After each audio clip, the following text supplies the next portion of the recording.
RTI Live News. Ask for right. నమస్తే welcome to RTI live news. Janasena నాయకుడు deputy CM Pawan Kalyan జన్మదిన సందర్భంగా పార్వతీపురం పట్టణ చర్చి వీధి పార్టీ కార్యాలయంలో జిల్లా జనసేన సమన్వయకర్త ఆదాల మోహన్ నాయకత్వంలో కేక్ కట్ చేసి తమ నాయకుడు పుట్టినరోజు సందర్భంగా పత్రికాముఖంగా మాట్లాడుతూ పార్వతీపురం నియోజకవర్గంలో జరుగుతున్న మైనింగ్ పై భూ అక్రమాలపై గత 9 సంవత్సరాలుగా మున్సిపాలిటీ పరిధిలో ఉన్న ప్రధాన సమస్య త్రాగడానికి నీరు లేక సరైన రోడ్డు లేక ప్రజలు ఇబ్బందులు పడుతున్నారని పత్రికాముఖంగా తెలిపారు.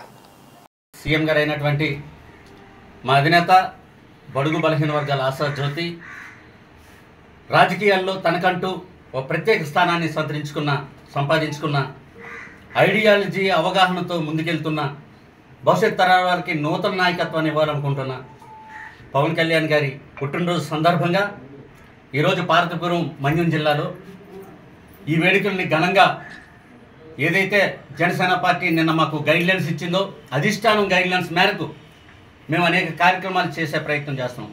ముందుగా కేక్ కటింగ్తో మొదలైన మా కార్యక్రమం వస్త్రదానం, అన్నదానం, సంబరాలు, రక్తదానం అనే అనేక కార్యక్రమాల ద్వారా ముందుకెళ్తా ఉన్నాయి. అదేవిధంగా రాష్ట్రం మొత్తం మీద ఫ్యాన్స్ కూడా వాళ్ళ కార్యక్రమాలు చేసుకుంటున్నారు. వాళ్ళు కూడా యథావిధిగా పార్టీ ఉన్నప్పుడు అవని లేనప్పుడు అవని మరి ఆయన పేరు మీద రక్తదానాలు చేయడం కూడా పరిపాటిగా మారింది.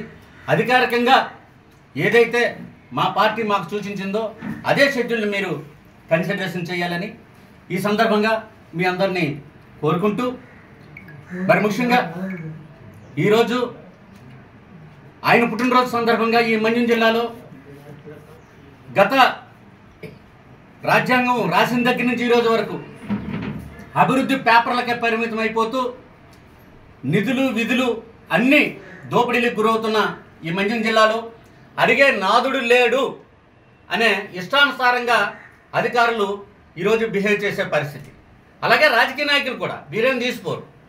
కాబట్టి వీలే యంత్రాంగం కాదు. పవన్ కళ్యాణ్ గారు చాలా క్లియర్గా జనసేన పార్టీ పెట్టింది ప్రతి జన సైనికుడు తప్పు జరిగితే ప్రశ్నించాలి. ఈరోజు పక్కనే తోటపల్లి డ్యామున్న తాగడానికి మంచినీళ్ళు లేని దౌర్భాగ్య పరిస్థితిలో మరి ఇక్కడ ఉన్నారని చాలా కంప్లైంట్లు వస్తూ ఉన్నాయి. ఈ కలెక్టర్ గారు ఏం చేస్తున్నారో తెలియదు. అడ్మినిస్ట్రేషన్ మొత్తం అస్తావ్యస్తంగా ఉంది.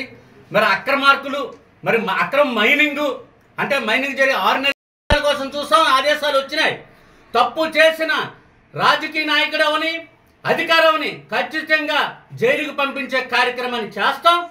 ఈ పార్వతీపురం నియోజకవర్గంలో ఎన్ని చెరువులు కబ్జా అయ్యాయని ఆ రోజు లోకేష్ సమక్షంలో చెప్పారో ఆ చెరువులన్నీ ఎందుకు ఇప్పుడు బయటకు తీయట్లేదు? ఏం జరుగుతుంది? ఇక్కడ నీళ్ళెందుకు అందట్లేదు? నిధులు ఎక్కడికి వెళ్ళాయి? మా పవన్ కళ్యాణ్ గారు చాలా క్లియర్గా చెప్పారు, ఖచ్చితంగా ప్రతి ఇంటికి మంచినీరు, తాగునీరు, సాగునీరు ఇవ్వాలని. మరి ఆ నిధులన్నీ ఏమవుతున్నాయి? ఇక్కడ అడ్మినిస్ట్రేషన్ ఏం చేస్తూ ఉంది? మొక్కుబడిగా కూర్చుంటే కుదరదు. ప్రతి అధికారి దగ్గరికి వెళ్తాం. ప్రతి ఈ సంవత్సరం చేసిన కార్యక్రమాలన్నీ చూస్తాం. అవినీతి అవకతవకలు జరిగినట్లయితే ఎవరి మీదైనా చర్యలు తీసుకునే కార్యక్రమానికి నేను జనసేన పార్టీ ముందుకెళ్తుందని తెలియజేసుకుంటూ, ఆటలాడొద్దు, ప్రజల జీవితాలతో ఆటలాడొద్దు. ఇన్నాళ్ళు అవమానపడ్డ పార్వతీపురం మన్యం జిల్లా ప్రజలందరికీ కూడా మీ ఉన్నామని చెప్పడం కోసమే ఈరోజు మరి నేను మీ మీడియా ముందుకు రావడం జరిగింది. ప్రభుత్వం వచ్చి సంవత్సరం దాటుతున్న ఈరోజు వరకు మీడియా ముందుకు ఎందుకు రాలేదనుకుంటే మరి అన్నప్రాసన రోజు ఆవకాయ రుచి ఎందుకని మరి ఏదో పాలన చేస్తూ ఉన్నారు. జగన్మోహన్ రెడ్డిని ఎత్తి రాష్ట్రాన్ని నాశనం చేసి పారేశాడు.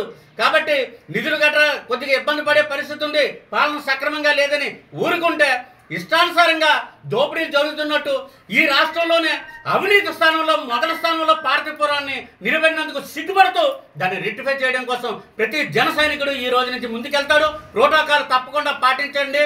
అధికారులకు చెప్తున్నాం, మేము ప్రతిపక్షంలో లేము, పాలక పక్షంలో ఉన్నాం.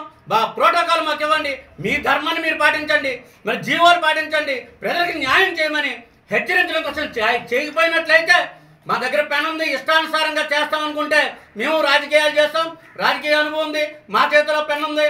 మీరు ఎలా మరి జీవోలు దాటి ముందుకెళ్తారో రేపటి నుంచి నేను కూడా చూస్తానని హెచ్చరిస్తూ ఉన్న అధికారులకి అందరికి కూడా పాలన కూడా. Thank you.